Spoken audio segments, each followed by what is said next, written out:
lag finally went away, and I'm traveling again Saturday night. So I'm sure that's all gonna just kind of keep snowballing in a perfectly good way. Another 12-hour away time zone? It's not too bad. I think it's like 6 hours. I'm doing Portugal and then Spain. So. Wow. Look at our jet setting buddy here. Are you visiting VidCon, man? That like Portuguese software vendor that makes a certain piece of modeling software? That was not my original intention, but if they decide they want to hang out, who am I to say no? I'm sure they love you I'm sure they love the fact that you named their product. Look at Andy's segue into my perfect introduction. This is episode 96 of the Three Body Problem, making the sacrifice and staying up until 11 p.m. to do this for us out in Bucharest, Romania. We have our buddy Costin joining us from Washington, D.C., fresh off a jet-setting trip to Singapore for the announcement of this, for a presentation on this Fast16, which we'll be podcasting about. Out in D.C., our buddy Juanito. And a special guest co-host who will join me for the first hour of the show to help with this podcast. Andy Greenberg, a longtime cybersecurity journalist, author, and writer at Wired. How long have you been at Wired now, Andy? I think it's like actually just 12 years as of a couple of weeks ago. Yeah. Just 12 years. It just became 12 years, yes. That's a long time, I agree. It's weird to be anywhere that long. No, it's good to be here with you all and be the fourth buddy. It's a great honor. I feel like I would be listening to this conversation even if I were not a part of it, because I'm really curious to hear what you all have to say about this topic in particular. Well, you are now a part of it. We're going to be doing a special episode on Fast16, this research paper put out by SentinelLabs, Juan Andres, and our buddy Vitaly Kamluk.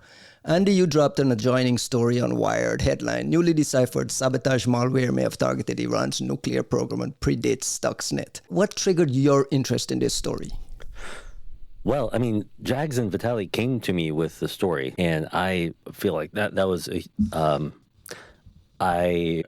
thank you for that. Like, I was a little shocked to have this incredible find dropped in my lap. And really, as soon as I heard what it was, it kind of blew my mind. Like, this is, to me, just like a once in a decade find. Like, it's, to me, on par with the discovery of something like Stuxnet, but it happened, in fact, much, much later, like 21 years after the fact.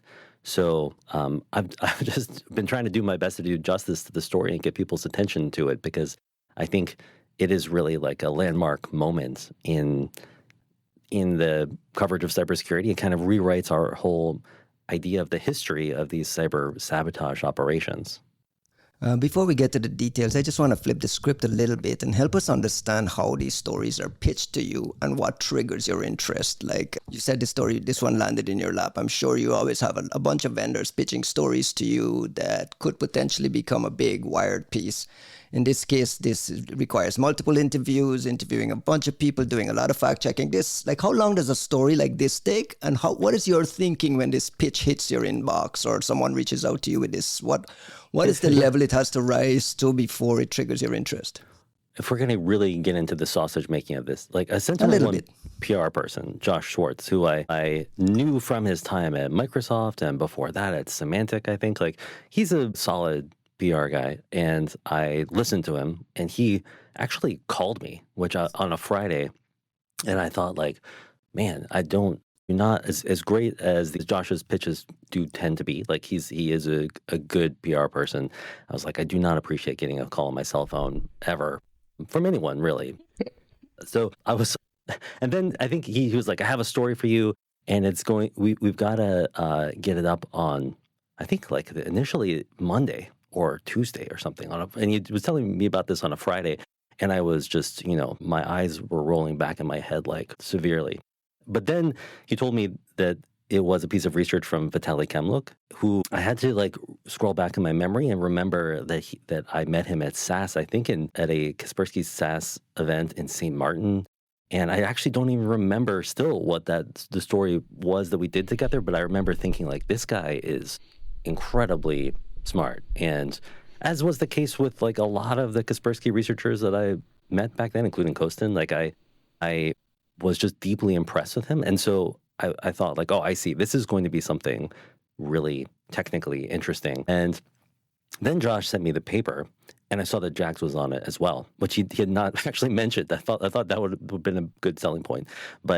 And I read what this was, and it really, I immediately like shifted into a different gear and was very grateful to have been pitched this thing and was just trying to scramble to get it done. It was still less than a week from me first hearing about it to getting this piece together. And it was a pretty, I just knew that like I said, I had to do this justice, and that meant that it was going to mean like there was a lot of reporting to try to do, but I kind of knew that that this was very privileged information, like that, the NSA was not going to comment on this. The potential software that was affected by this sabotage tool was not going to comment on it, that I was not going to like have to do a ton of other interviews other than, commentary.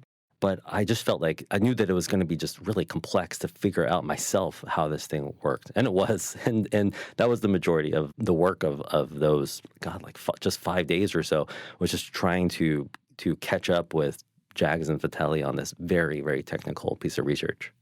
Well, Juanito, let me bring you in here. Did he do the piece justice? The story justice? I think Andy did a great job. And honestly, I really appreciate it because what Andy's describing is not the usual cadence for how you want research to go out. Like you don't usually start pitching journalists, like telling them they have a clock of like 6 days and like, take it or leave it. We're rushing to publish. Do you want to come with us? Like it's not usually how we go about these things, except that we were in a little bit of like a comedy of errors type situation. I have had this sample in my collection for like 7 years now or something like that.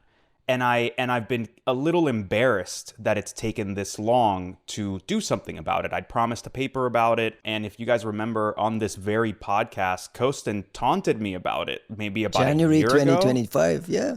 January 2020 phone screenshot.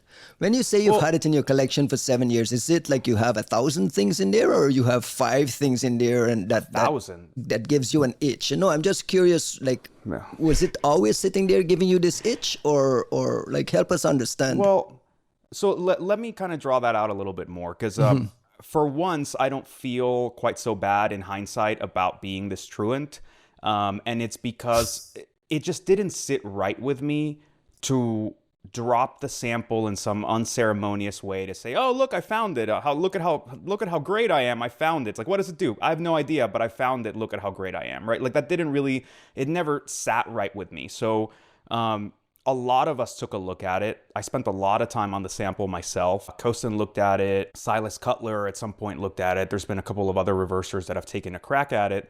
And it sort of sat with us as this kind of, you knew you were holding on to something really cool.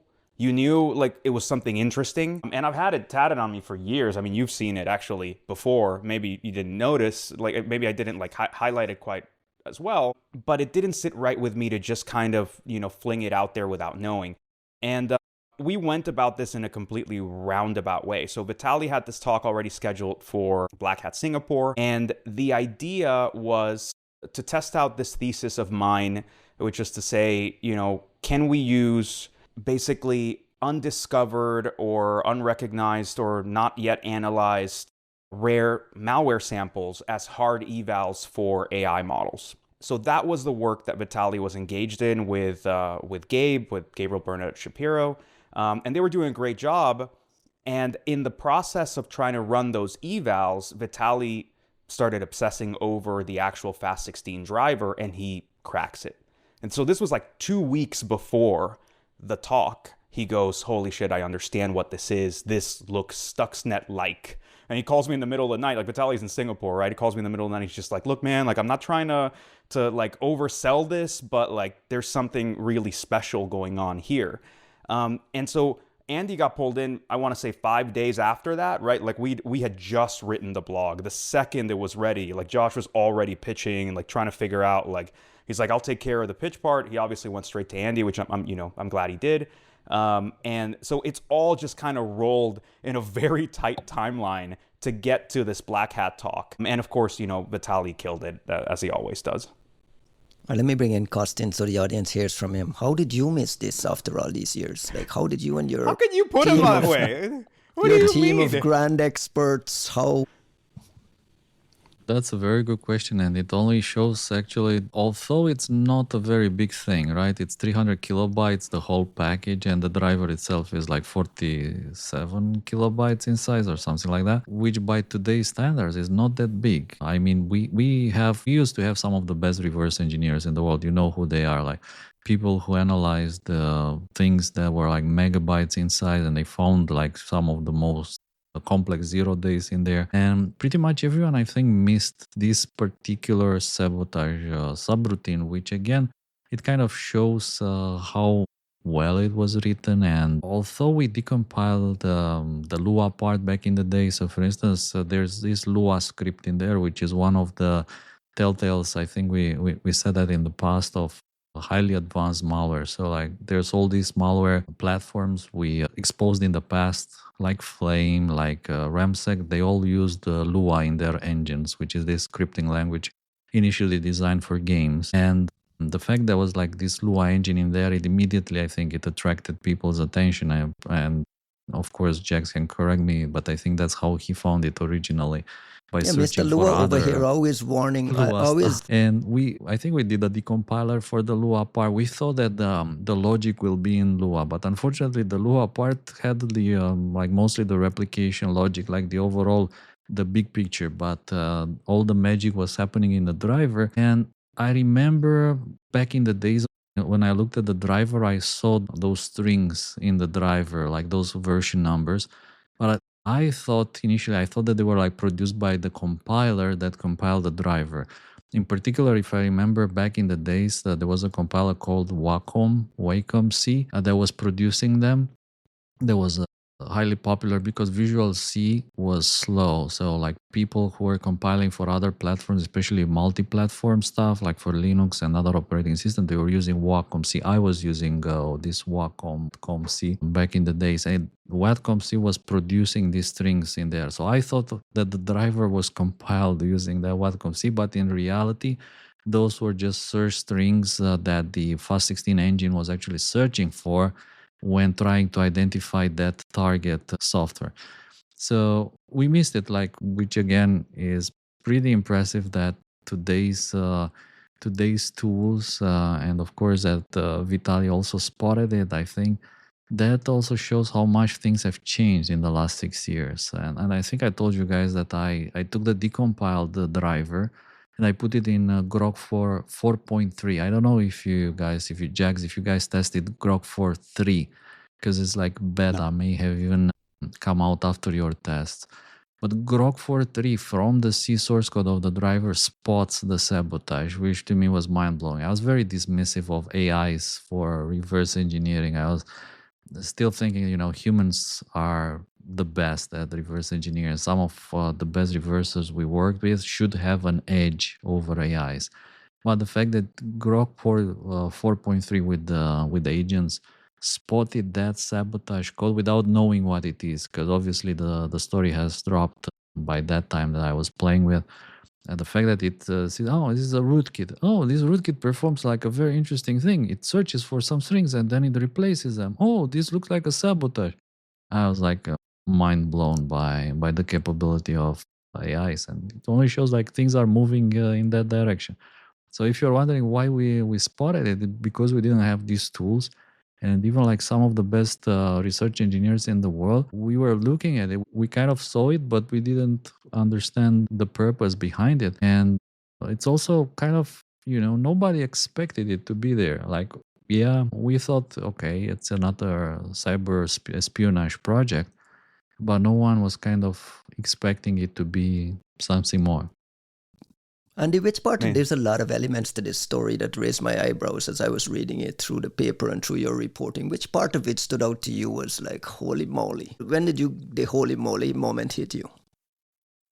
I thought that it was just I knew initially, I think Josh even told me, like, this is a piece of sabotage malware. And I thought maybe that meant like something, akin to a wiper. Then he compared it to Stuxnet, and I was like, oh, I see. So maybe this is like some sort of early version of Stuxnet that does kind of cyber physical sabotage. But then when I read the paper, it became clear that like this is a form of sabotage that I had never heard of before, where, just to spell this out, it does real-time tampering with complex calculation and physical modeling or rather complex modeling of physical phenomena software, like everything from, modeling an oil spill's spread over time to the collision of a bird with a plane's windshield, like these very, very complex problems in the physical world. And it tampers with those calculations and causes them to have anything from like faulty results to like total failures that could result in actual catastrophic damage to physical equipment, or really unsafe ideas of the performance of a piece of equipment that you're building. This to me is like so insidious that it really got to me immediately. Like I think I've immediately understood once I read what kind of sabotage this was. Like, this is not something I've ever heard of before, and it is so creepy. It didn't come to me until a little later that like, and this is actually like every comment I've read on the story after I posted it on social media is like, oh, so this is the 3-body problem. It's like very relevant to this show. Like, and the NSA or whoever this was, they, the US or our ally, whoever built this, they are the Sophons. Like, they are targeting research effort, some like very, very like important engineering and research process, and invisibly preventing it from progressing, sabotaging it. It's so subtly that they don't even know why it's not working. They're just failing to make progress in this scientific effort. And that to me is like, God, that's so evil. But I don't know, it's both evil, but it's also in some ways like it's a more peaceful approach than dropping a bomb on, Iran's nuclear weapons program, which is what we've done much more recently. So it's just a fascinating event in the history, not just of cyber sabotage operations, but hacking and even just like geopolitical conflict. Like, I think it's that big a deal. And I'm trying to shout that from the rooftops to anybody who will listen. Well, Juanito, Andy is dropping attribution here, there, and everywhere. How confident are you with his attribution? And what has been reported as this being an NSA tool that was part of the Territorial Dispute research from Boldy? Can you kind of back up a little bit and give the audience a little bit of the timeline, the shadow brokers, the Territorial Dispute document, and how we've gotten to this attribution and speculation about what this thing is? So, I mean, there's a fairly drawn out timeline in all of that. Hold that mic a little closer. A little closer. Sorry, a little more There you go. ASMR. Yeah. All right. There's a fairly interesting timeline there, and sort of way that this whole thing unfolds, right? So, Boldy, Boldasar Bangseth, good friend of ours, friend of the pod, friend of the con. He, I believe in 2018, along with his team in Crisis Lab, they dropped this paper on Territorial Dispute. And it's about essentially 2 little text files that appear in one of the shadow brokers leaks. And look, Costin and I deep dove through all of those leaks, and I had never spotted these files. And Boldy's team, they bring attention to it and actually kick off a really interesting project for Silas Cutler and I. At the time we were back in the Chronicle days, and we kind of obsessed over figuring out what was in these files. So if you understand the 2 files, one of them is a file full of signatures. So, little combinations of things that might say, hey, this is this particular APT or this particular type of malware is present on this box. And the other one was a driver list. And I think this driver list is one of the most fascinating little text files you could ever think of, because in my view, if KL had never discovered the equation group, if they had never published, if we had never published anything about the equation group, just dropping that file would have outed a significant amount of these operations. Because what the driver list is doing is, this is from like the before time, right? Like the rootkits era of, folks spelunking around in computers they're not supposed to be in.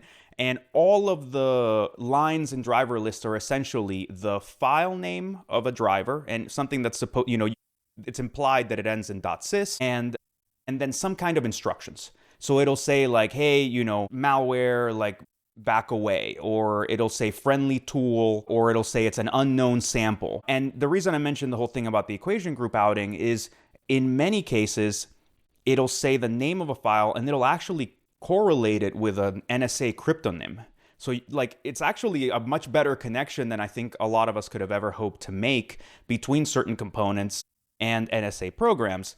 And then, Boldy notes it in his own paper, there's this one very odd duck in the whole thing, which is this Fast16 line. Because, no instructions, no nothing. It just says, nothing to see here, carry on. And, beyond being something that like obviously was like catnip for researchers, what's really interesting when you mention the timeline is think about when we're looking at this. We're looking at this thing in, 2018.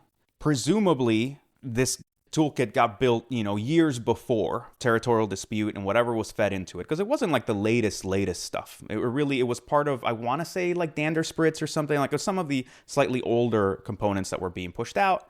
And then mind you, at least the version of Fast16 we find is from 2005.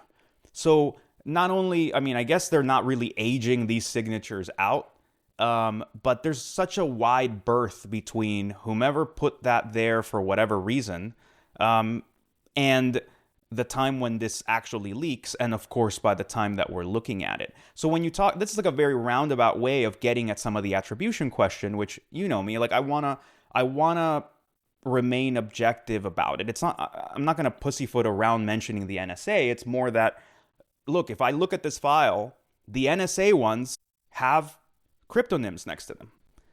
The friendly tools, like let's say, we found some of the Lambert stuff in there. They're called friendly tools. What is this thing supposed to be, right? So what it really kind of narrows it down for you is like, probably not directly an NSA project. Definitely something they know about, obviously, right? And but by the way, sorry to interrupt, but I think it's also relevant to say that the adversary tools, they have SIGs. So it's not an adversary tool also. Yeah. Yeah, it's a really interesting, like you can kind of start to kind of corner it a little bit and say, look, but you don't know if that means like, hey, it was built at CIA and maybe this is the Dutch. Maybe this is like a proof of concept that somebody else, put together. Maybe this is something that like a joint task force or like something with the military that's being done, right? Like there's so many nuances that that would fit the bill. But essentially we can say, hey, NSA knew about this and they obviously were on board. And the connection to the Iran nuclear program came because of these targets, and you were able to tie one of these targets. You named them MOHID, which is a Portuguese hydrodynamic modeling, PKPM, which is a Chinese structural engineering, and this LS-DYNA, originally from Lawrence Livermore, used for everything from bird strikes to modeling nuclear weapon physics and warhead reentry, and there's some documentation tying that to some Iranian research. Is that where the tie-in comes, where the targets are placed alongside Iran?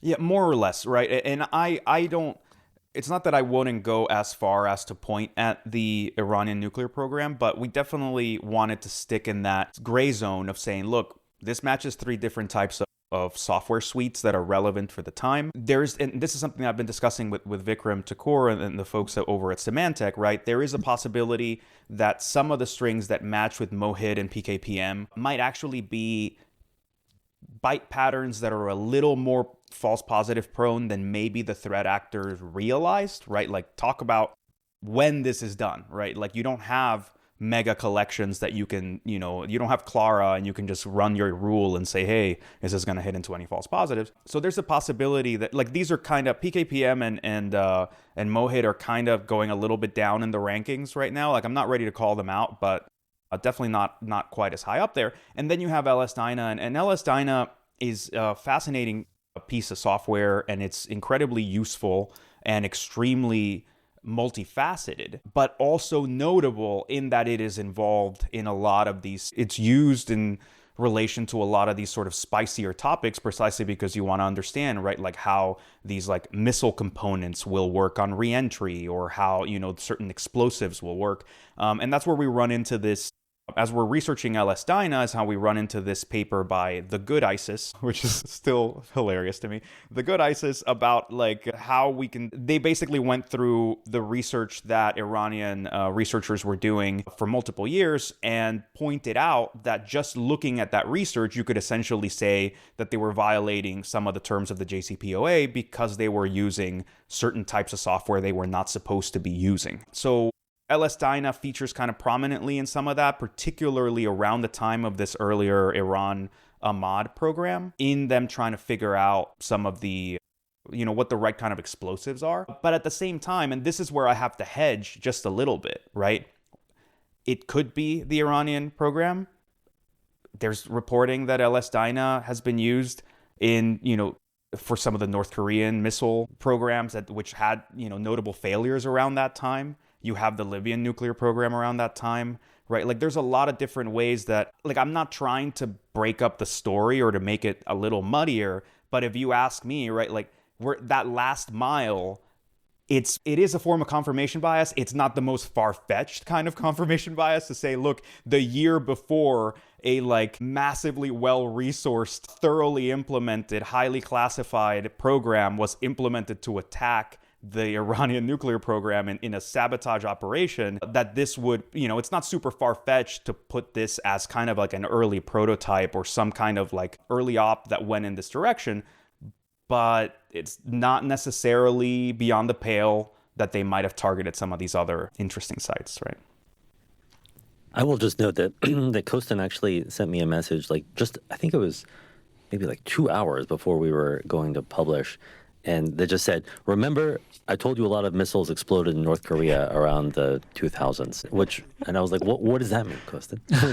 No reply, right? No, it was the same reasoning that what was this targeting? And unfortunately, we did detections back in the days. We did silent detections. We did look at telemetry, and we couldn't find any victims. It was like zero victims for this thing, and without victims it's really hard to understand what this was targeting. I mean, when we look back in the days at things like Flame, Stuxnet, Duke, whatever, the victims were pretty obvious. It was obvious what they were targeting, but in this case we couldn't find any victims at all, which by the way, it led me to think, so there's like two possibilities here. Obviously we may simply not have telemetry going that far back, so it's like really that old that we don't have telemetry, or it's targeting something which operates disconnected from the internet, which can be like an air-gap system. Obviously Stuxnet was designed to target air-gap systems. Fanny, which also appears in these files, I think, as the dementia wheel. It's in one of the CSV files that JAGS mentioned. Also, I think was targeting either the Pakistani nuclear program or the Iranian nuclear program.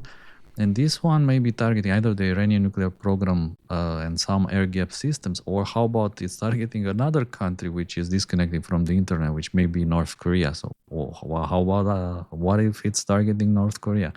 And there is one thing which always bothered me since looking at Fast16 back in the days when JAGS found it. There was no CNC and there was no exfiltration. And I kept thinking, at the back of my head, where is the exfiltration? Like if this thing is like a cyber espionage tool, where's the exfil? Where the CNC? With the CNC, there's also chances that you can find where the victims are. Why? Because you can find telemetry, network telemetry from back in the days. You see where the domain or whatever IP address was located, and you can try to find telemetry from back in the days for the CNC. But this thing does not have a CNC. It doesn't exfiltrate data like the other projects that we have seen before. And I always thought this was like, it was really bothering me that there's no CNC. And I always thought we don't have the full set. We have like one component and we're probably missing another component. And I was thinking, let's try to find the whole package. Now we know that actually this was the whole package, but what we were missing was the sabotage component. So I guess this was either deployed in air gap networks, and it does have this replication capability built in. It's a worm, essentially. Yeah, It's a that's what I worm wanted with a payload, configurable payload. So we know it can replicate, which explains how you can deploy this in an air gap network, and it will jump. It will jump between computers in that air gap network, try to infect them and sabotage them. But this was missing. There was no CNC, and I was wondering, I was very bothered by the fact that there's no CNC. So if it's espionage, how does it steal data? But that's a flag in itself, right? If it's not stealing data, then it's doing Yeah. something else, right? And Yeah. I want to linger a little bit on this self-spreading wormlet, because Andy mentioned the evilness and the deviousness of it. I feel like this wormlet component allowed, even if you were having doubts about the miscalculations or manipulation of calculations on one machine, and you tried it on another machine in the same lab, that machine was also compromised by this wormlet. So it completely Get the threw same off results. every bit of calculations. And I want to ask about, do you guys feel like the existence of Stuxnet later on was some sort of proof point that this didn't work? Because if this did work, then you don't need Stuxnet. Is there a little bit of a stretch there? I look at it almost exactly the opposite, right? Like I see this as, had you tried something like Fast16 and not gotten any results, you'd have a much harder time saying, hey, this is this is worth the kind of investment and massive project. So, I have no idea, and obviously I'm a little biased here, but my assumption is that they got something out of this, right? Now, the way to think of it, Ryan, is also, right, Stuxnet was about attacking a very specific facility in certain very specific ways. Whereas in this case, I could see, assuming that it's LS-DYNA, assuming that it's Iran, assuming sort of, putting us in sort of the right vector as to what this could be, there's so many components that you can mess with, like the manufacturing of certain kinds of missiles, the manufacture, like how you're doing essentially the calculations for what kind of materials you're going to use in some of the creation of these things. There's a lot of like pre-components that you would also be trying to model before you go into that. So to me, the same way that we saw that Stuxnet was kind of I won't call it a comprehensive effort as much as a diverse effort, right? There were different payloads that tried to do different kinds of damage. And you would see them sort of test something out for 6 months and see how well that goes. And maybe it did do it, maybe it didn't do what they wanted. Okay, well, let's try, what if they go really fast and then they stop suddenly? What if they, speed up and then slow way down, right? Like stuff like that. There was definitely an element of experimentation to it. And for me, there's no way that you get something like that signed off if the previous attempt was kind of something that just floundered. Costin, you have a feeling that there's more of these things out there in the 2005 timeline? It can't be the only one. And if this Fast16 predates Stuxnet by 5 years, what else are we missing in that kind of last decade of no one having seen anything? I guess that period was extremely interesting because it was right after the end of Iran's MOHID program. That was essentially Iran's attempt to create a nuclear weapon. So they shut down the program, and during that period, exactly, if you remember, that's around the time when Ahmadinejad became president in Iran, and he restarted the whole thingy. They began around that time. I think there must have been a big problem, from the point of view of United States, of Israel, of all the allies. I think there must have been a kind of, a very serious issue on the table, which is, what do we do with Iran? What do we do? Like, these guys are building a bomb, and this cannot be allowed because it's unpredictable what they will do with it. I know there's people out there that are like, come on, if they build a nuclear bomb, they're not gonna do anything with it. They'll just use it for deterrence. But I think the difference is that probably the current regime in Iran, they are the most likely to use a nuclear bomb if they actually get their hands. And of course, it can be used for a lot of leverage. So you just can't allow it to happen. And if you can't allow it to happen, you need to approach this problem from multiple angles. You need to produce. If I was in charge of this, I would put together a program in which we have a dozen different of these tools, each one attacking the nuclear enrichment chain and the whole the proliferation from different angles at the different points in this process. So we need to stop the enrichment itself.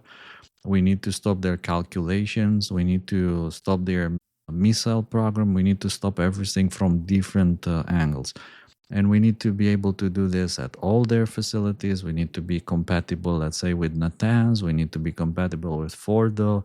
We need to take care of Boucher in case they produce plutonium at the Boucher reactor.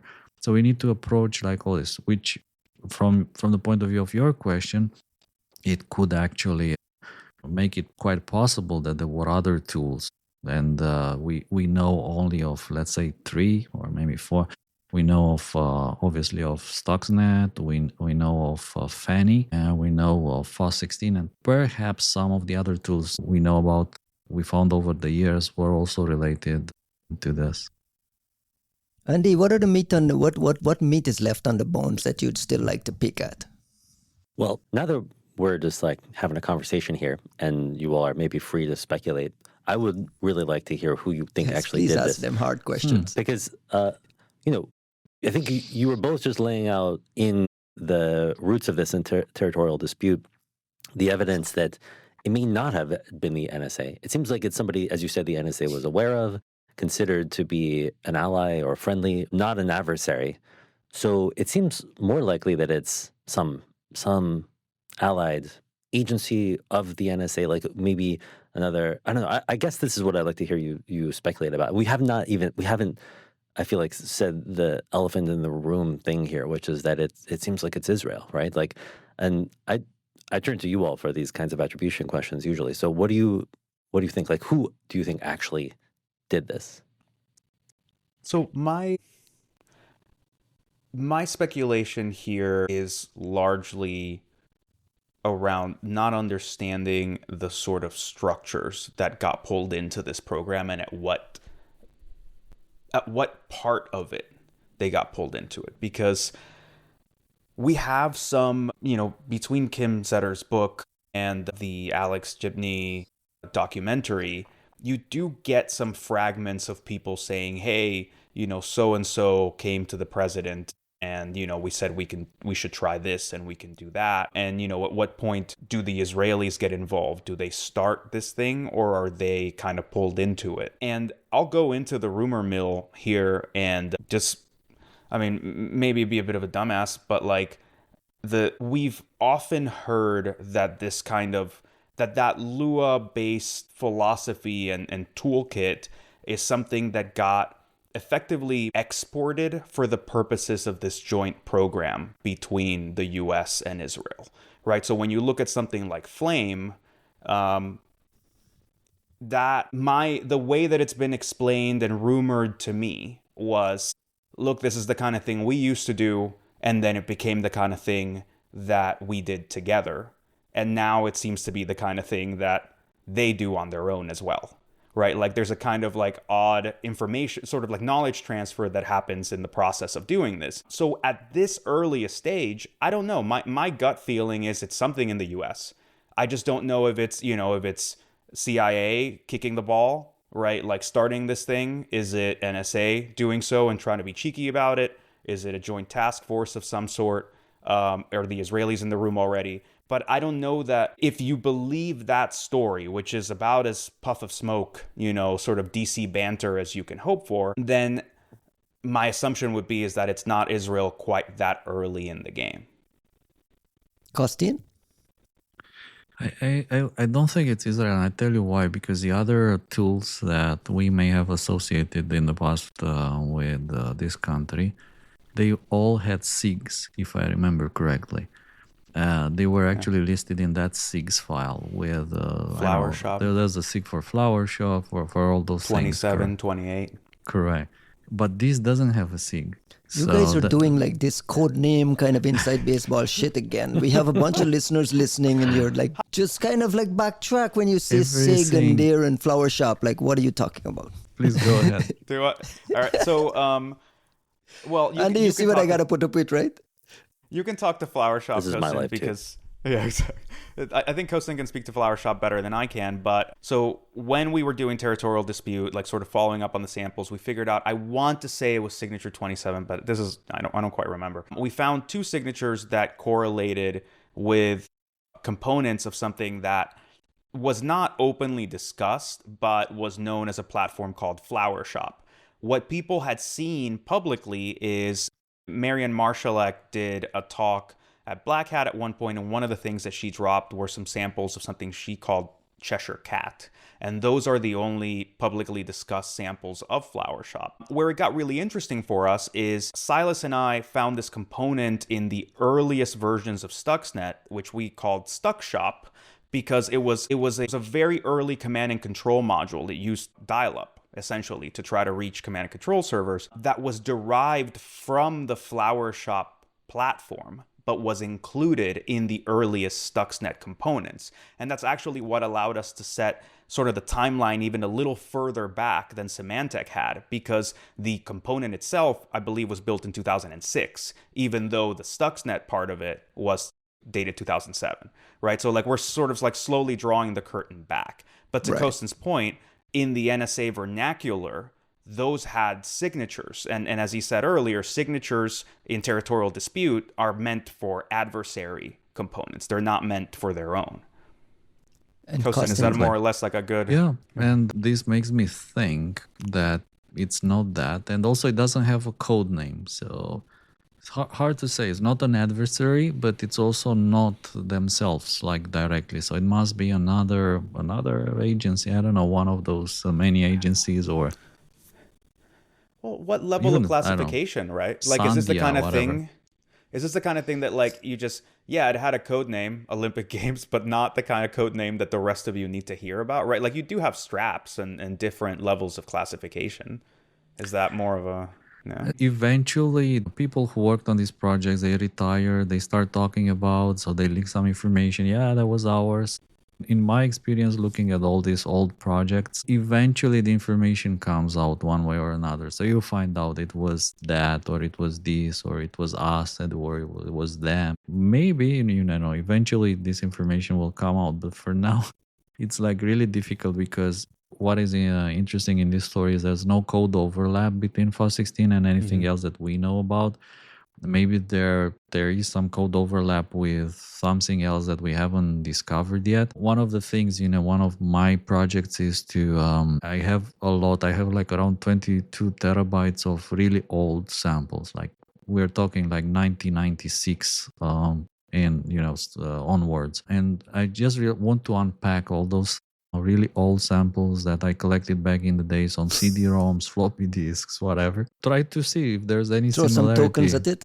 Some tokens, like the poor man's tokens. Device find samples. What is this? You're sitting on it, right? Put on a Clara, put them in a database of sorts, and try to scan them. But I have a For hunch those of there'll be you nothing. looking for TLP Black services, right now you know what to ask your friendly neighborhood friendly vendor. representative. This is what you need. Let us know. Like, we are very flexible in what we can develop next, and if this is what you need, like to scan very old samples with Tiara rules, we can do that. But I have a hunch that there will be no similarity to anything, which again, this must have been a very, very secret, sensitive project, a very high-level project. And even that comment, nothing to see here, it kind of, it's a testament to how sensitive this project was.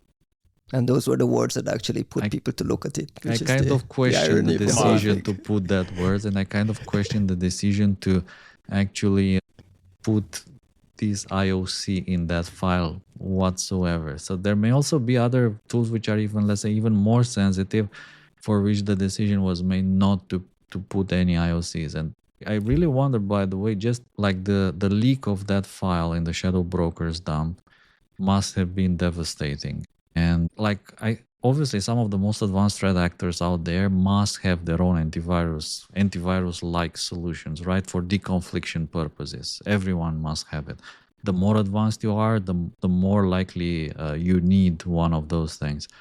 And I just wonder what's in those files nowadays and how much did this story and other stories change the philosophy about what we put in those files. Do we put our own samples? Do we put our own code names? Do we put our own tools? Do we put only adversaries? Do we mix everything in such a way that the names cannot be recovered? Like we use some homomorphic encryption on them? Like the whole thought process must be fascinating. And I'm like really wondering how that looks nowadays.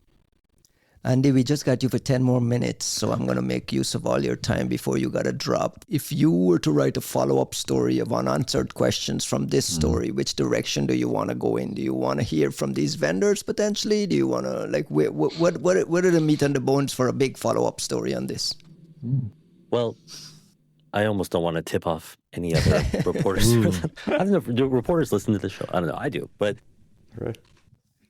Nobody. Well, I think Nobody promise listens you. to this. How many listeners do we have? 38. 38. We're up to 38. Stop yeah. it. Stop it. all 38 of you do not speak to the press about this, please. But there was a very specific unanswered question in this story, which is who uploaded this thing to VirusTotal and where did it really come from, right?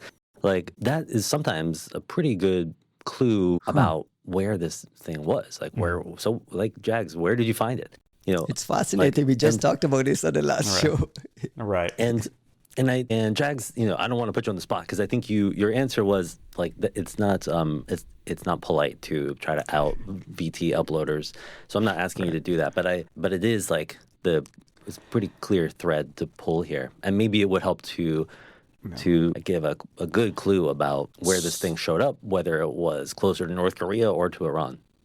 So I think not to be too coy, I can at least say that it's not the most satisfying answer, like not the exact thing that you want. Because essentially what it ends up pointing to is a little bit of a cutout, the standard kind of cutout that you get in cyber threat intel, which is the sense I get, this thing is from 2000, it's compiled 2005, it's uploaded to VT in 2016.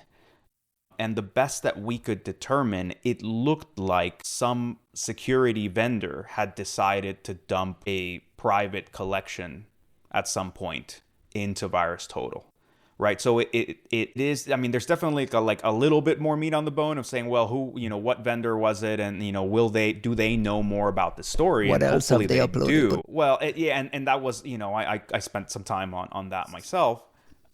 But it definitely was the kind of thing where you go, look, we just got lucky that somebody took, like Costin's shoebox of like 22 terabytes worth of samples he's selfishly keeping from the rest of us.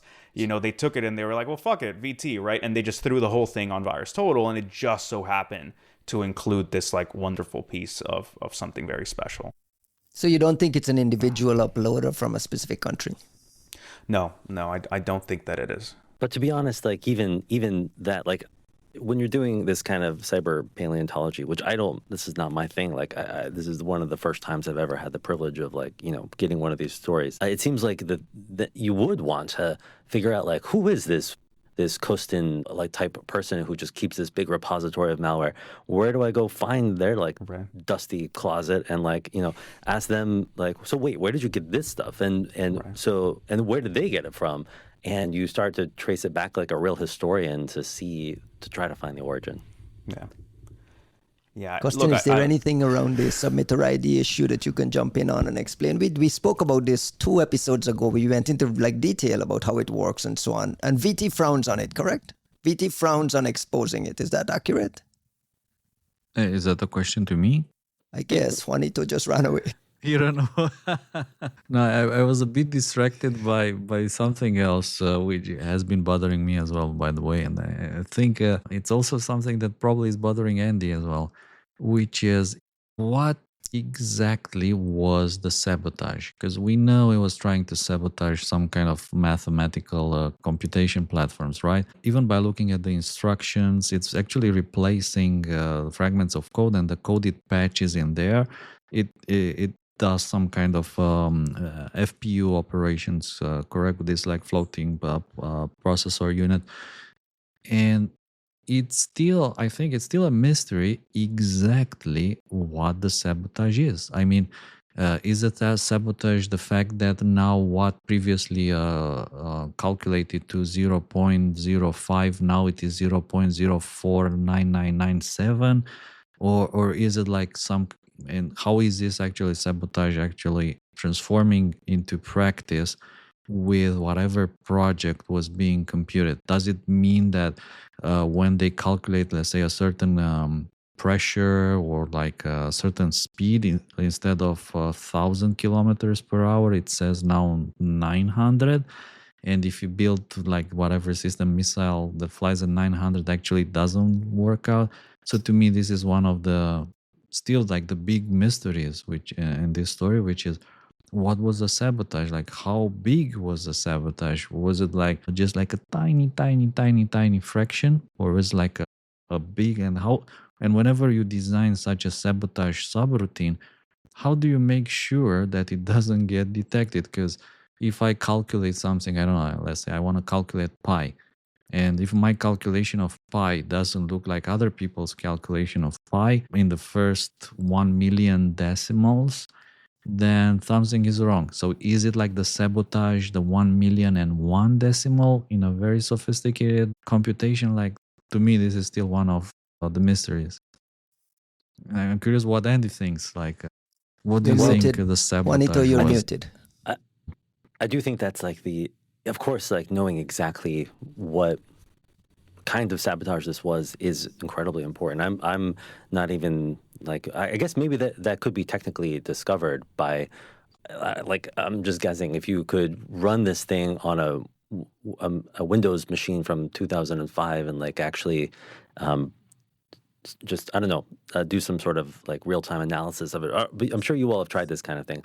I'm only hoping like maybe we could geographically start to pin down where it did its thing rather than what it did. But if I could just ask like a broader question to everyone, like all of you, I feel like we are talking a lot about the nerdy like guts of this, but not the implications of it. Like, it's when I was speaking to Vitaly about this, he seemed he seemed really disturbed by it, actually. I also felt like there's a very disturbing angle to this. Like Vitaly, as Vitaly put it, every time that there's been a mysterious plane crash or train crash or some other like physical failure of equipment over the last 2 decades now, you have to, we're told like, oh, of course there's no cyber angle to this. And now as he says, like, you have to wonder, maybe there was an insidious form of sabotage here. Like, you could absolutely go crazy, like, thinking about the implications of this. But my question really to JAGS, who's like clearly thought about this a lot,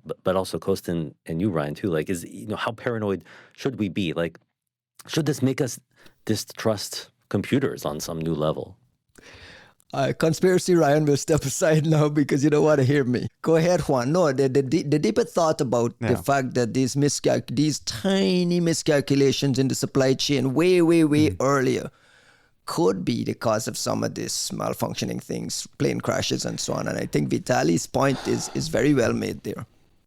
Vitaly is a sensitive soul, and I think, and it's a good thing, because it kind of like brings us back to actually thinking about things on more human terms more often than you get with someone like myself. There's the generic form of fear with this, which is to say, how much can we trust computers, period. And that, to be honest, speaks to the success of the program of computing over the past, 50 years, which was that we have created systems so deterministic that the notion, like, that wasn't a given, right? Like, the idea of being able to create systems that could be relied upon this much is a human accomplishment of great scale, and that we have integrated them into our lives in such a way that now the notion that they may not be reliable is disturbing. I think says a lot about, the place where humanity is now, and it says some very interesting things about how we should think about computers. At the same time, if you ask me my own feelings in this, it's a slightly more narrow, perhaps more traditionalist interpretation of it, which is, this is very doable when the stakes are high enough, right? I don't think, like, it's not to say that you couldn't do this kind of thing with, planes and trains, and we see all kinds of sabotage being done now by all kinds of threat actors. But it's very ham-fisted in what it does. The kind of, if you will, spiritual warfare or psychological warfare that you play out with something Don't like go this. too fast. Yeah, sorry, that's I couldn't get the T-shirt printed, but if you think about this special kind of spiritual warfare, Spiritual. what makes it really fascinating is its subtlety. What makes it interesting is that it is meant to take time and to essentially degrade long-term outcomes, to degrade, more importantly, your faith in the people that are operating those machines. Because if you're telling me that you're doing all the math right, and you're going from computer to computer doing all the math right, and you're getting the wrong answer over and over, then what you're selling is a sense of incompetence and unreliability. And somehow, at the point that we're at, we are quicker to judge that unreliability as user error than we are to think that a computer is not performing the way that it should. Costin?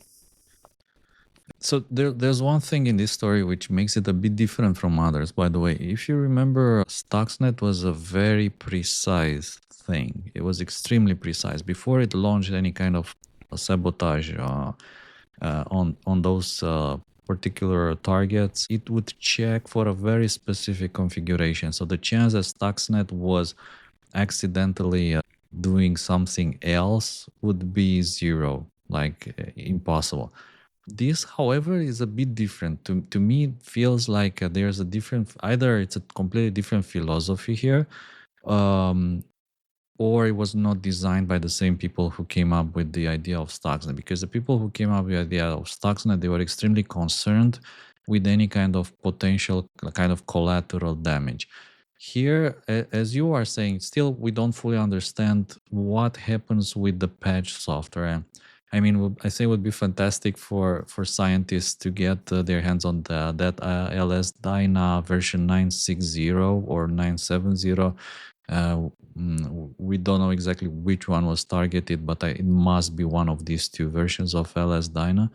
And run some kind of, I don't know, standard mathematical calculations, like try to calculate some of like universal constants, like I don't know, pi or e or square root of 2 or whatever, and see how big, the errors are. And by the way, speaking about errors, there's another funny story here, which is, back in the days, when you bought a computer, you typically bought a computer with a CPU, and if you wanted to do fast math operation like floating point, you needed these co-processors. Like for instance, with a 486, you needed a 487. And I remember that Cyrix was another vendor. AMD was obviously another one. And Cyrix came up with their own FPUs, co-processors. And they were like errors. Their calculations were not precise. Like they were taking maybe some shortcuts, or their co-processor code had some bugs. And as a result, using this Cyrix processor, co-processors would result in wrong calculations. And I'm wondering now, how much was that like hardware? Was it something like this? And how did people back in the days deal with all these mathematical errors, be it like imprecise calculation, floating point imprecision? I think there is still more meat in this story. And I think finding out what the errors are and how big they are, and what does it mean if, let's say, like you said, you design some kind of a train brakes using this software? Will they, crash the train? Like, it's just very different from other tools like Stuxnet, which were extremely precise, and they were like super careful not to somehow misfire or to have collateral damage. This is a kind of a different. Andy, you got your answer? I think we have a new question from Costin. Like that is, of course, like one of the threads to pull. Like, I would love it if somebody could figure out like which version of LS-DYNA this works on and what kind of problem it tampers with, and then just recreate that and see what happens. Of course, that, like, I think that's what you're suggesting, Costin. Would be fascinating. Implement some Gauss algorithms to, I don't know, calculate pi and see how different it is from pi. I mean, does this show always get this nerdy? I don't know what a Gauss algorithm is. It does. These guys get nerdy on me. Believe me and you, I'm in the same boat with you, brother. I mean, like Gauss, obviously, Carl Friedrich Gauss was like a wunderkind, like a famous mathematician who came up with many ideas and methods of calculating pi by different ways. I was thinking, like, if you just apply one of his algorithms and try to compute pi, how different on the sabotage software will that pi be from the real pi? Is this a task for AI? Actually, in some ways, I have made it a task for AI. Like that, so that's one thing, right? Like we were so pressed for time and trying to nail this right for Vitaly's talk that we didn't really. Andy, if you got to drop, you could. I know you said you only had an hour. If you got to drop, you can just. I just want to thank you for coming on and hanging out with us. You can hang out for as long as you like. If you have to drop, feel free to drop. Don't let us hold you. I do have to drop. I'm sorry. I could really go forever on this conversation, but I will just ask one last question, and I'll take my answer off the air, which is, where on your body did you get Fast16 tattooed, Jax? Show and tell. Show and tell. Can you show us? We're all the Lua. Is it safe we're for all work? The Lua malware. Not safe for work. The other thing is, what else is on there that we need to put there's to look stuff at? in there I Good definitely not. question. So like you see Fast16 and carry on, nothing to see here, and some of the rules are there already. And when did you That's do very that? prime real estate. You called it early that it was going to be important. I knew it was special. I didn't know what the fuck it was, but I knew it was special. Is at least My advice. what I can say. Yeah. All practitioners at I gotta go, guys. PivotCon. Thank you very much for having me. Thanks This for was hanging a out, real Andy. pleasure. Appreciate it. Okay. Andy. Hope to do it Take again care, man. sometime. Absolutely. Yeah, My Juanito. advice, go grab finish up your thought. Juanito at PivotCon and take pictures of Juanito without a t-shirt. Take You do pictures that. of all his tattoos. See The what first else person is to there. post a Fast16 tattoo on Twitter gets a hoodie. God damn it, guys. This is you realize who you're taking advice from, dear listeners, right? If you've made these kinds of choices in your life, if you don't have children, if you don't care about your progeny, you don't care about turning on your car in peace, right? The car ignition in complete comfort, then yes, by all means, let's do this. We had just made the AI. We had just made the AI pivot to: is this a task for AI? The leftover stuff, not necessarily the nerdy parts of it, but two questions I'll throw out to you, and then you can kind of put it within the context. Is, would you guys have cracked this without the use of AI? We did at all. We did. Okay. So I will say this, right? Like Costin saying that Grok 4.3 did well. Our results were not amazing. Right, like I want to say, I got to look at the exact chart that Vitaly put up, but we tried Sonnet 4.6, we tried DeepSeek, we tried even Grok, if I remember correctly, an earlier Grok and an earlier OpenAI model, and Opus 4.5, 4.6, not quite the newest one. And interestingly, what Vitaly was telling us is that he could not get, DeepSeek did fucking terrible, right? It was the worst one. Sonnet 4.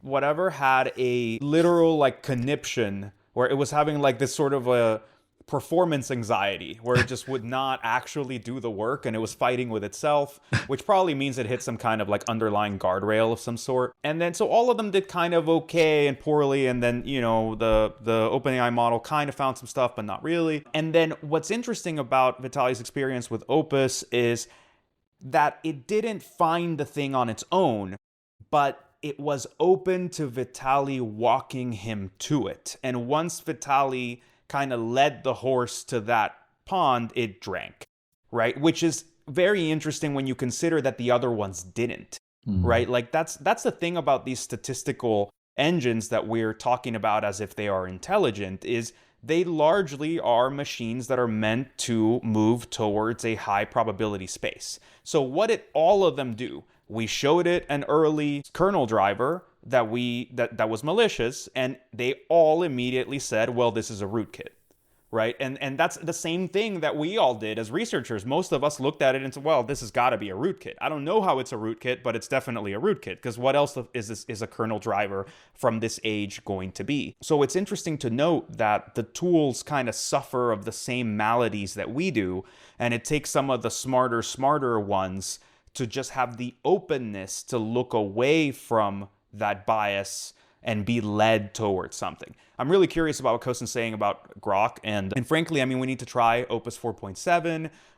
The honest new OpenAI models are actually phenomenal. And to your original question, Ryan, you mentioned, is this a job for AI with the whole LS-DYNA and some of the other ones? I put a GPT 5.5 to work on the specifics of this like pattern matching with the target software.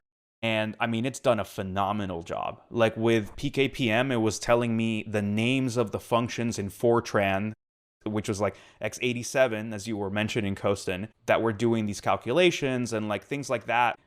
Obviously in the time that we had, where we found these patch targets like days before the story goes out, we did not have the time to really understand in depth. But part of the problem here, when you look at the LS-DYNA side of it, is the modifications are very specific, and in a way that without having the specific like workload, like without knowing what the software is being used for, it's really hard to know what happens when you change 1 byte to a 19. Right? Like when you like if you get to this point, take this 1 byte and whoop, change it. And you're like, what the fuck is that? Right? Like it's very hard to know. So I wanted to point to Johan Eidenbus on Twitter. He actually did some of this work, and he was pointing to like, look, this is how it's doing some of the change. He's a phenomenal reverser. Always does some really great follow-up work. But in this particular case, he too was like, hey, LS-DYNA looks most promising. And like it's clearly, doing some pattern matching, it's doing some Intel checks, it's doing some FPU stuff. And then you're just kind of left in this Intel Fortran world of like ancient decay, and we don't quite know kind of what happens there. If there's anyone listening to us who has LS-DYNA 960 and LS-DYNA 970 and they can share it for testing, or if they want to test it themselves, I think that would be amazing. Yeah. And do we know if there are vulnerabilities or exploits against those products? I mean, there almost certainly was. Like, there's no way there wasn't, but I also don't know that you needed that, right? Like, think about the subtlety of this attack. This is not... 2005 is not a time of amazing cutting-edge security on Windows, right? It is, right? Mitigation, you're getting to load in ASLR and all that stuff, right? You're getting to show up and load a fucking kernel driver. Like, if there's a reason why a territorial dispute, in particular the driver list, existed, is that for a while it was the wild fucking west. What those NSA operators didn't know was, are we landing on a box that already has a rootkit in it that is going to be sitting under our malware and changing what we see? Which is why, like, the practice was, hey, you see some of this shit, pull out. It was not like, hey, find a way to silently live next to it. It was grab your shit and go home. Costin, sorry I interrupted you, buddy. No, I thought there was another aspect here which I can't, it's one of the side of the story, I can't admit that I fully understand it, and maybe JAGS can clarify, but it seemed to me, so the sabotage, the way the sabotage, I think it may work in two ways. One is if the software loads in memory, it gets patched in memory, and then the thing running in memory will be sabotaged. But if you just copy the software, let's say you copy it to a floppy disk or whatever, I think in the copy process, that software will be corrupted. So the copy that ends up on the floppy or the CD or whatever, it will be a corrupted copy. And if you give that, let's say, to somebody else, it will be a corrupted copy of LS-DYNA forever. And like, if they make further copies, like it will be the broken copy of a broken pirate copy of that software, by the way, that it's used everywhere in Iran, and all of it is compromised, all of it. So I'm not entirely sure if that happens as well, but it seems to me that this can also happen during copying of files, not just when it loads in memory. I mean, this is very much a Vitaly question, and I'll ping him to kind of figure some of this out. It is a really interesting possibility, right? Because you're modifying it as it's being read, right? Yeah, so of course, right?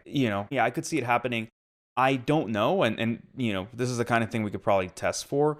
It reminds me, when you talk about it that way, it reminds me of this like Green Lambert operation we saw back in the day, which was more about like infecting somebody who was trying to get access to software they should not be getting access to, and then in that process not giving them access to the software they were hoping to get access to. So there's definitely a school of thought that's playing out here. Not giving right? them, but giving them the thing that they think they're getting. They gave him a Trojanized installer that didn't install anything other than the malware. So like you got the installer for the thing you were hoping for. It had the right names on it. You click, and then like nothing installs other than the malware. It's like, yeah, sure. You remember back in 2005, there were like these places where you would go to get copies of pirate software. Not me, not you. I mean, of course, other people. We obviously. would never. Not our listeners. There were like these street booths. Effectively in Romania, there were like street booths where you walk and there's like pirate CD-ROMs of everything. And typically how this worked in an apartment somewhere, there's a guy copying stuff on his computer. He's copying software. He's like duplicating CDs. He's duplicating software from his hard drive. He's putting it on other hard drives, whatever. And just imagine if you infect one of those machines with something like Fast16 and every single copy of LS-DYNA that he's duplicating gets compromised. And this is like some cafe in Iran that compromises everything that gets Costin stolen suggesting in Iran. some psychological warfare at play. I think Costin is suggesting the kind of spiritual warfare that is probably plaguing Cuba to this day. Like what you're describing, that sort of like pirated sort of P2P, peer-to-peer structure of passing things that you're not supposed to have. I mean, that's how Cuba and North Korea live to this day, right? Like we see reporting about people copying, Western movies into USB drives that then get thrown into, North Korea. And that's how people have a sense of what's actually happening in the outside world. In Cuba, there's actually some interesting, even Vice reporting from years back about, what they were doing in order to copy like whole hard drives worth of stuff, and people would like distribute it among themselves. And Costin is highlighting a really interesting corollary there, which is what happens when you infect the machine that makes all these copies, right? Like there's got to be. I mean, look, I am very curious about Costin's 22 terabytes of archaic malware that have not been shared with the rest of us. But the next best thing that I'm really curious about is like I would happily go grab whatever data archives are around in Cuba, happily. Can you imagine the amount of interesting malware that exists? Oh, are you fucking kidding me? Like, look, okay, it's low bandwidth. There's very few computers that are connected to the internet, right? That are supposed to be highly specialized. Any sort of malware has to be highly specialized. Right? Like, I want to see what's in Cuba, please. North Korea. For sure. Yeah. I mean, look, when Kurt Baumgartner and I worked on this thing, what did we call it? Damn it. It was, I'll look it up. There was a self-replicating piece of malware that somebody had posted on the North Korean news site, KCNA. So it was like if you watched a video in KCNA, like somewhere deeper in there, you would get served this piece of malware and it would start spreading through network shares by like replicating and infecting into other executables. And what was very interesting about it is if you consider what you're doing in the context of a place like North Korea, where there are very limited egress points for internet access, but presumably a whole lot of computers that are connected to whatever. The fact that thing will self-spread through these network shares and then beacon out whenever it gets a connection is effectively a way of mapping the network as it exists inside of North Korea and going, hey, where are the fucking egress points? We just infected every computer that's connected to each other in this Wizard country. Opium? No, it wasn't Wizard Opium. I remember the title. I can see the blog in my head. It's like who's spreading through the North Star or something like that. You gotta listen to your keyboard now. Bro, you wish you could just listen to my keyboard all day. But yeah, it'll be super interesting also to there's two other angles here to consider. One of them is looking for patch DLLs, like a DLL of a certain software which differs only in a few bytes. I think that would reveal some interesting sabotage. And by the way, remember back in the days, people were cracking software. So I would assume that things like LS-DYNA, they have copy protection. Back in the days, they they had a copy protection. I think they require some kind of a hardware key. So it would totally make sense for places like in Iran to distribute cracked copies of that software. So that would be like slightly different from the official one. And the other one was like these piracy torrent websites where people distribute software. There might still be, especially those that are popular in places like Iran or whatever, where they deal in pirate software, to have Trojanized copies which have been subtly sabotaged of these suites. I mean, either, you can look at this as psychological warfare, you can look at it like a real spiritual warfare. But by the way, you need to explain where this warfare came from. Can you explain? Before we get to the spiritual warfare, because I have it set up. I have it set up for us to actually discuss it, like the implications of that. Before I get there, I want to ask two quick questions. Costin, the question I ask all the time when these big APT reports come out, what did you think of the quality of the report? How did you judge the work of Juanito and Vitaly with documenting, describing? Did you get IOCs? Like, did you get enough to go? I'm gonna walk away so you can be honest. Be as honest as you want, and I'm gonna. And is this already research of the year candidate? Of course it is. I mean, if not these guys, like who else? I mean, it's I feel a bit embarrassed not to say or to say that, but I mean, of course, it's top class research. It has like all the other rules that you can imagine in there, like for the patch code, for those patch subroutines, for the tools themselves, for pretty much everything, including, I think they even have hashes for the software, some of the software that gets targeted. I mean, potentially, let's say the most likely candidates, even for the software itself, there are, I think, hashes in the paper. So of course it's super, super good quality. Is there enough information in there for let's say another research lab to pick up the ball with some visibility in Iran, let's say Kaspersky, to pick up the ball and extend the story? Like, what is missing? Costin, let's say you're at Kaspersky. Let's say this drops. I was. Yeah, this drops. You're at Kaspersky. What are you first looking? What is your next? What you're first looking? Ukrainian malware. What else? It all looks the same at that point. What's left in this story? Like I said, you need to understand exactly how the sabotage worked, and that means finding some of these maths like hydrophysics, whatever software, and running it on an infected machine, on a sabotage machine, looking and then trying to do some mathematical calculations in a sabotage environment and outside, and compare the results. Like, how is the bias? How big is it? Like, what happens? Is it that? By the way, another sabotage you can do here is that the calculation that takes 1 minute suddenly takes 1 hour. And like, you are delaying all these computations by days probably and what can you do? Like, you just curse, like, damn, it's like super slow software. We need like faster computers, whatever. And then you buy them from like interdicted supply chain vendor, and they come with Stuxnet or something else. You need to hold it. You need to grab it with 2 hands and look at it straight in the face for it to do the calculation.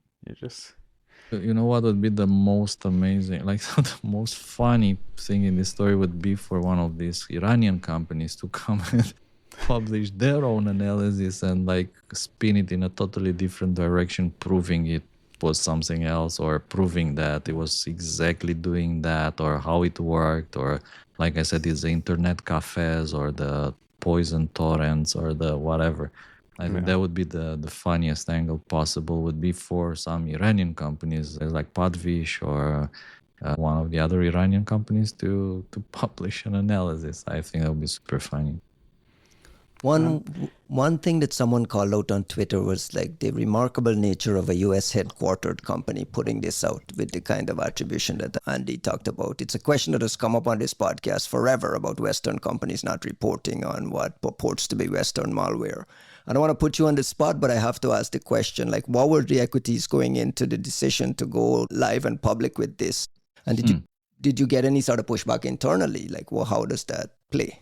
No, not really. I mean, I think at this point, we've been through enough of these that, SentinelOne's attitude towards publishing this kind of research and that kind of thing is pretty well established. And, we've got some strong stomachs, thankfully a lot of support for doing what we think is the right thing. Sorry, my cat's pawing at me. You do the rounds, you talk to folks, you give them a chance to tell you if you're about to like melt the world down or something. When you say you do the rounds and talk to folks, this is like a government relations component to what happens when these things happen, which is, in this case, we're in a war with Iran. Right. Like, does this affect things? Like, is that's what you're talking about? Is there a little bit of transparency you can provide on the...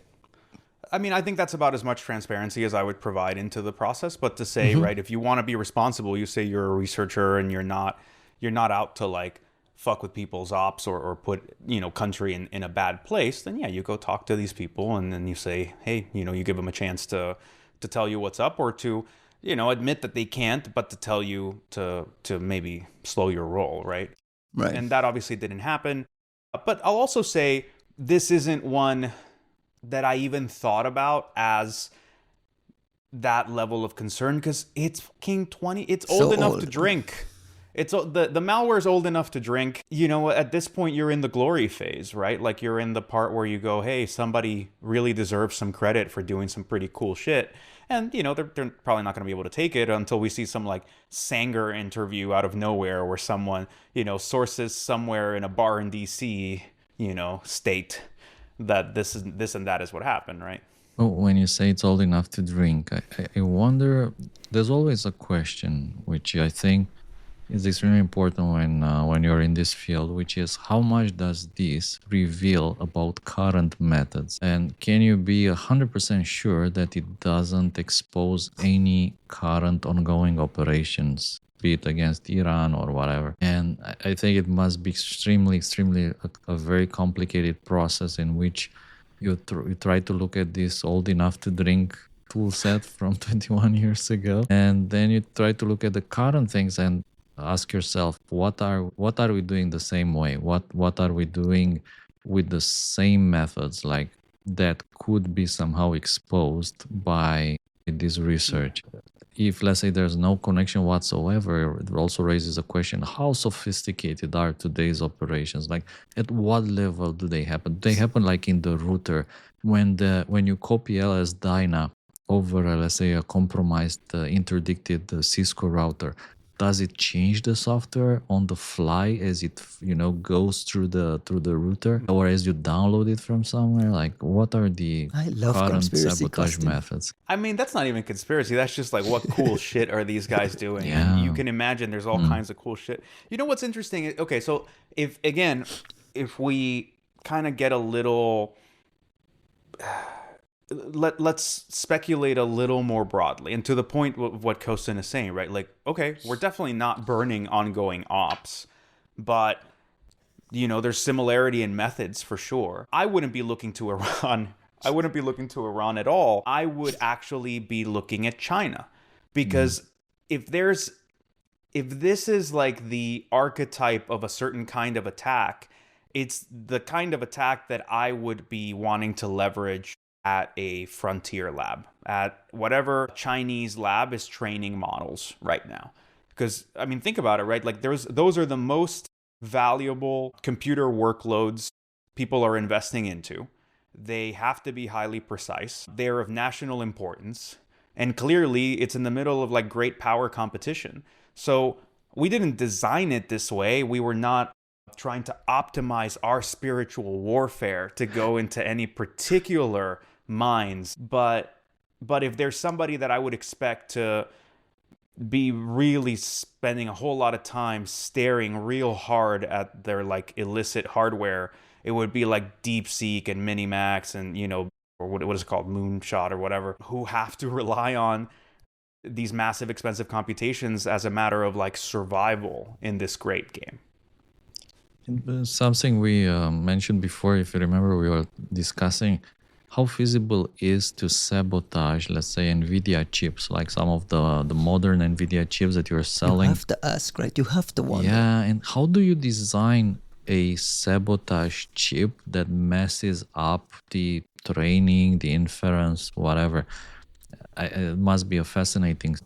I mean, even in this case, just imagine you have a bunch of mathematicians and you tell them, hey, we need to sabotage a software so it produces some kind of wrong results, which are not too obvious, like, but they're like, let's say, wrong enough to make things bad. And like, you just apply that to AI nowadays, and you end up with the same problem. How do you sabotage like AI chips or AI software or like training algorithms even, or weights or models? Or how do you poison other people's models when they try to steal your things, or like try to distill your models? Just poison them with some information which corrupts their thinking process and causes like wrong results. This is like this Sophon style attack for 2026.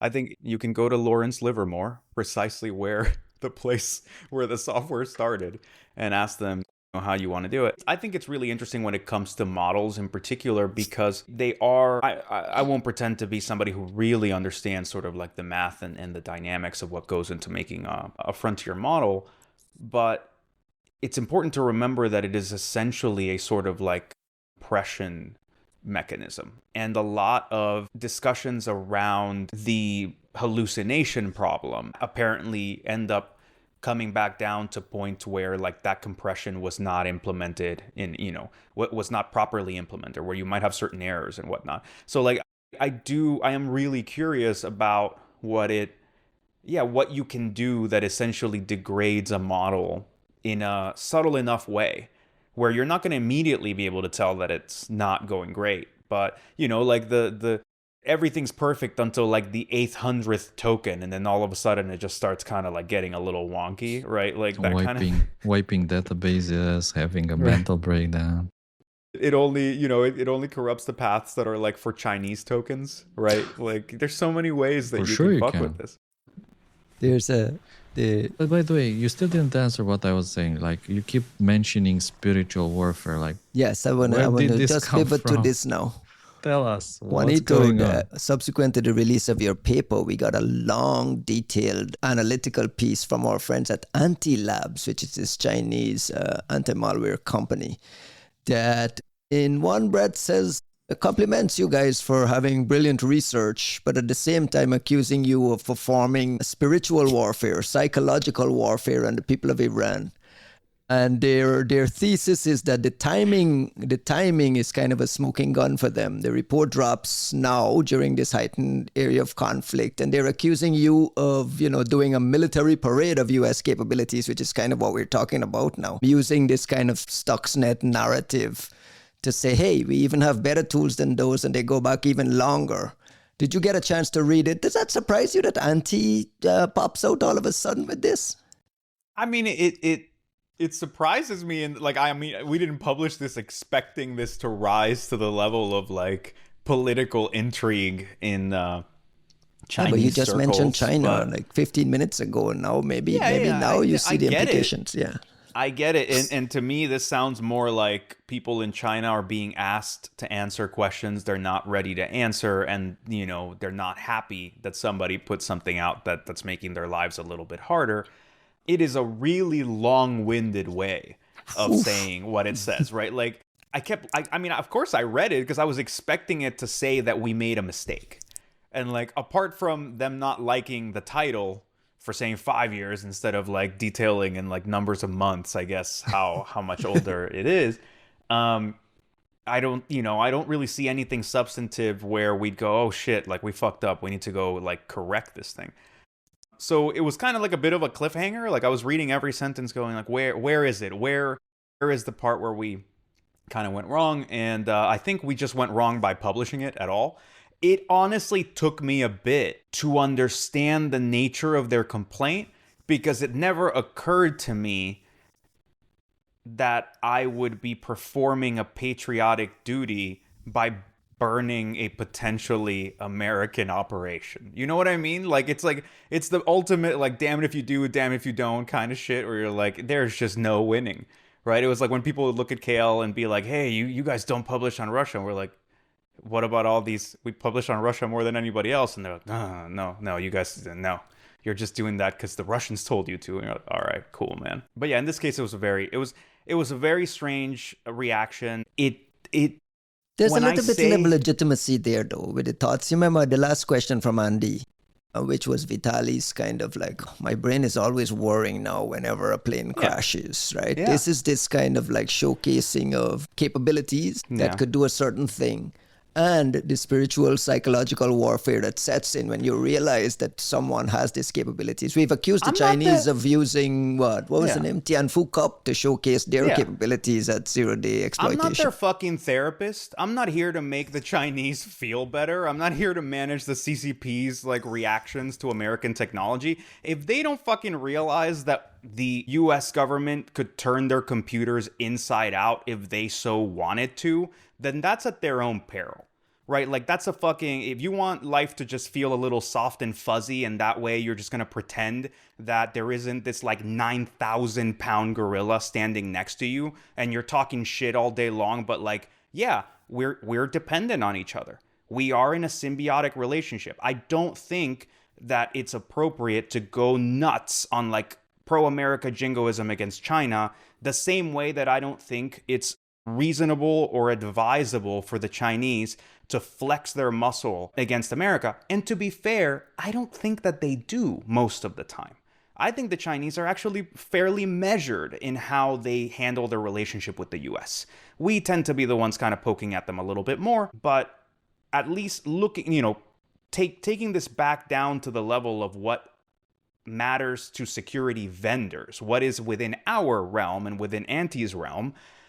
I just imagine that somebody got some calls that made some very uncomfortable questions, and Antiy wasn't very happy with the idea of having to answer, like, well, what happens if? Meaning, how did they find it and you didn't?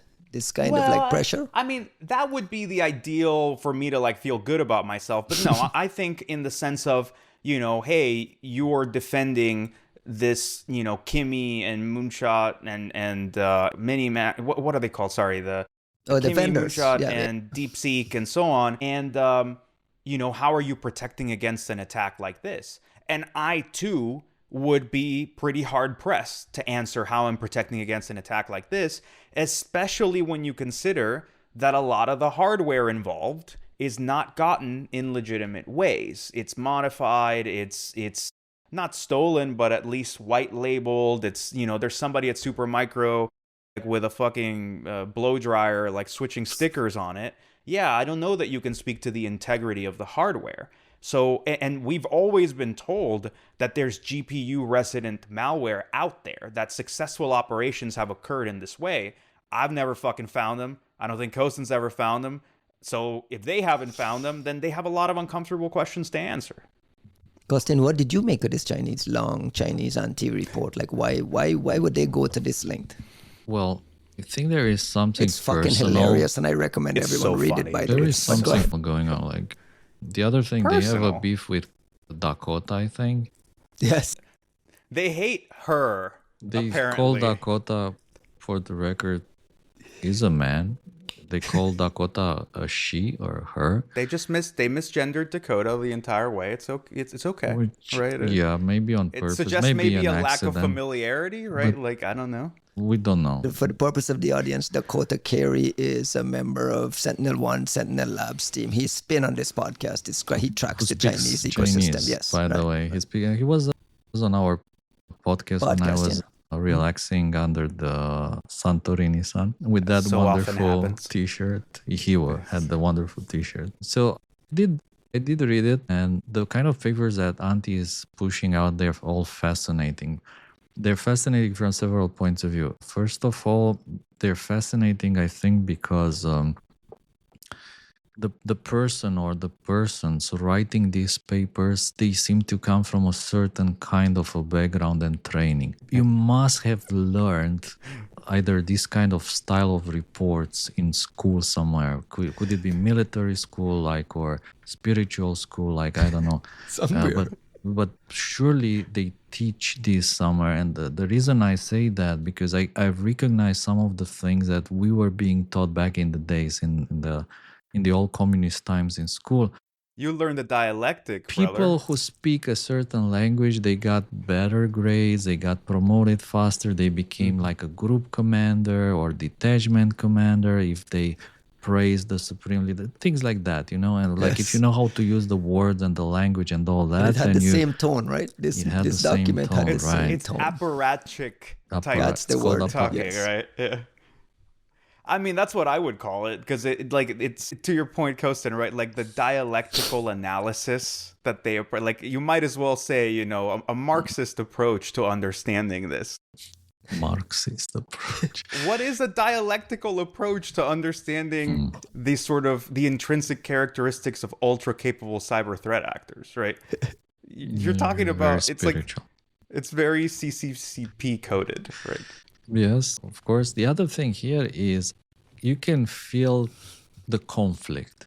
Reading that, you feel the conflict. The conflict is not something that is singular to this case, but it's something we've seen over the years, which is when a certain company publishes something you'd never expect them to publish. Like, for instance, let's say some Chinese company comes and they publish on Salt Typhoon, and you scratch your head like, what's going on here? Why are they like, makes no sense. I know people have been scratching their heads over some of the reports we published back in the day. So let's say we publish Mineev, and there's people out there like, what is going on here? Like, what the hell is going on? Like, is this like some kind of double spiritual warfare? Pop psyop is like a double-edged sword. And the choice of Singapore to drop it too also kind of like, are you poking your... Yes. They really didn't. At some point, everything is a conspiracy. At some point, like even like, ooh, and Vitaly, he is what? He is Belarusian. That must mean something for sure. But like, no, I'm obviously kidding. But I understand the struggle in the mind of some people who just can't, it doesn't compute. For you, certain things, let's say they don't compute. And the reason they don't compute is because you have a certain kind of a background. And it's the same kind of background that makes you think that this company must be a pawn of whatever government. This company must act in coordination with that government. And the reason you think that is because you do that, because you act in coordination with that government. So then it's mirror automatically fallacy. you make these fake and wrong assumptions and you fall into these traps, when in reality, a lot of that can be explained if you understand one thing. Researchers want to research cool shit. And they want to discover the things that no one else has discovered. And then they kind of, all this reality distortion field, as people used to, they kind of, it compromises the PR people, and then the PR people get excited, and journalists got excited, and the whole thing gets published. And then people like across the world, they scratch their heads and think, shit, another spiritual warfare operation just dropped. That should be the title of this podcast. Yeah, another the spiritual podcast with Andy Greenberg. Dude, Juanito, quickly to put a bow on this story is like, what's the cool shit left to do? Like, what is next on that cool territorial dispute thing? Is there some capabilities that the new LLM models have opened up now that calls for certain attention and things from our past, some of the old paleontology projects that now the bones are going to start emerging more? What are you thinking? I mean, that's the main vein of my interest in cyber threat intel these days, as I become more and more AI pilled, is to go down this path deeply and say, look, there's something that you both have just been speaking to, which is the true love of the art, like the true fascination with the object of study that I think infects researchers, true researchers, that doesn't really let you put something away, right? Like there's a whole list of malware in my head where I'm like, I'm not happy with how that story turned out. I don't know what's happening there. And it was a lack of ability, a lack of time, my own very prominent limitations in sort of getting through some of these things. Is there an obvious one, or would you want to keep it in your back pocket? Yeah, the obvious one. Because now things get competitive, right? I mean, the availability of tokens to everyone makes it like democratizes who can do this. Well, look, I'll say this. If I get scooped in looking for the answer to some question that has dogged me for years, I'm not going to be that mad. You know what I mean? Like that someone figured it out, because I'm all for it. But what I think what we're getting at here is, look, an uncomfortable realization and a very real one is these fucking models are getting really, really good. Like really, really good at reversing.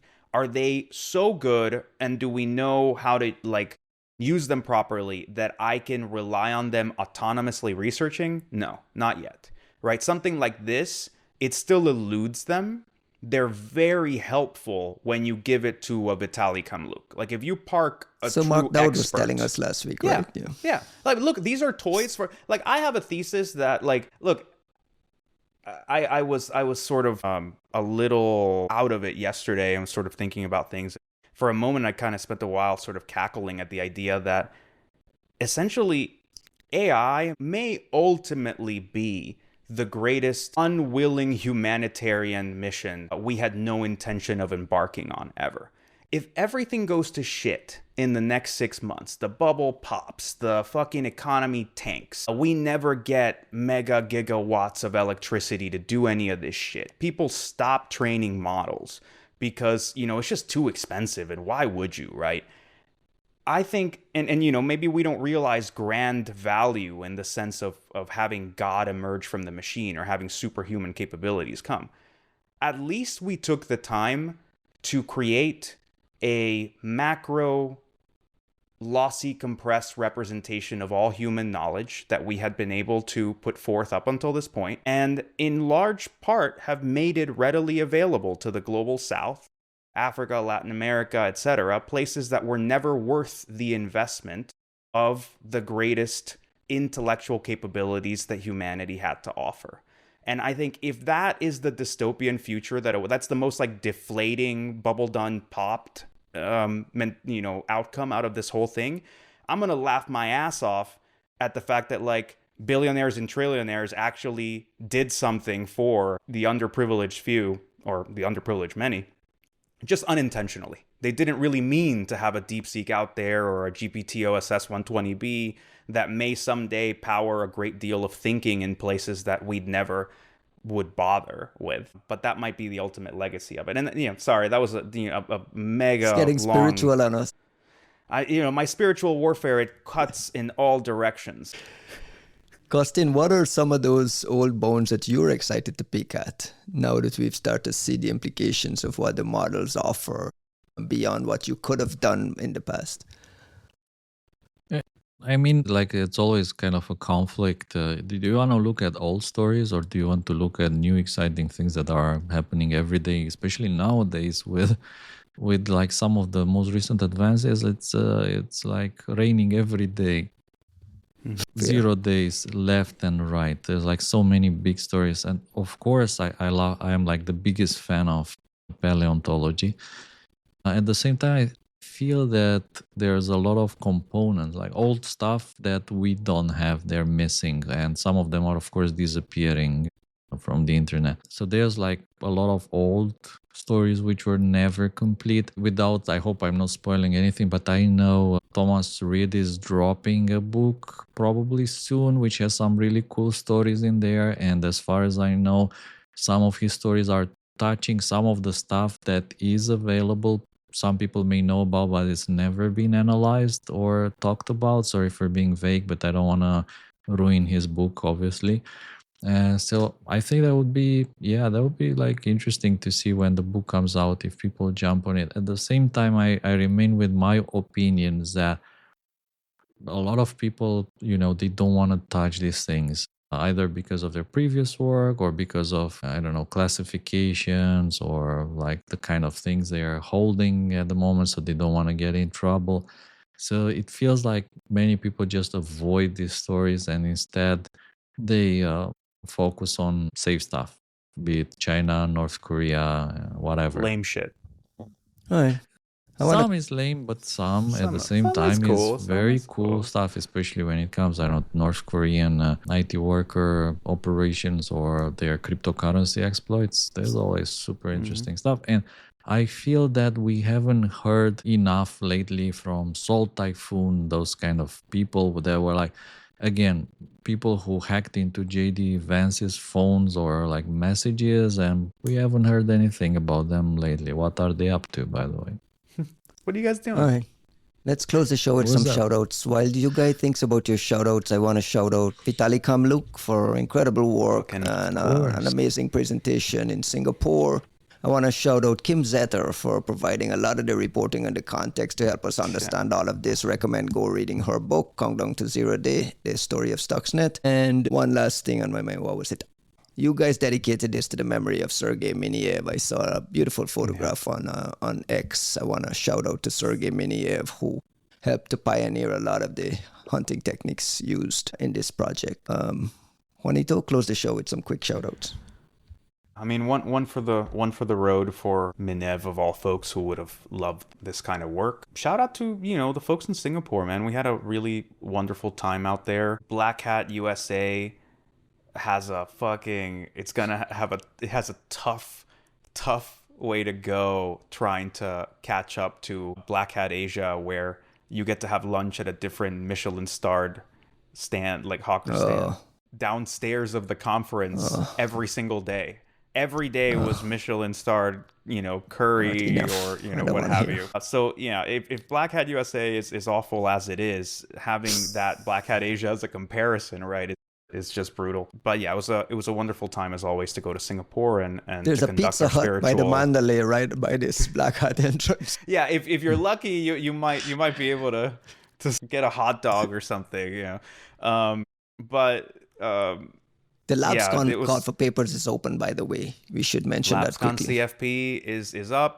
We're not yet doing invites for the broader folks. Still sort of just bringing in the alumni, but we will get there soon. Sponsors have been really showing up for us, which is phenomenal. Thank you so much for folks who want to sponsor the last LabsCon. It'll be like it's the right time to kind of contribute to that community. And the CFP is open, so it's time to bring your fucking A game. Like we brought this stage precisely because we were all, crying into our drinks about not having a proper place to drop cool shit to the people that know to appreciate it, to the people for whom it matters. This is it, man. Like it's time to really like blow the doors off the place.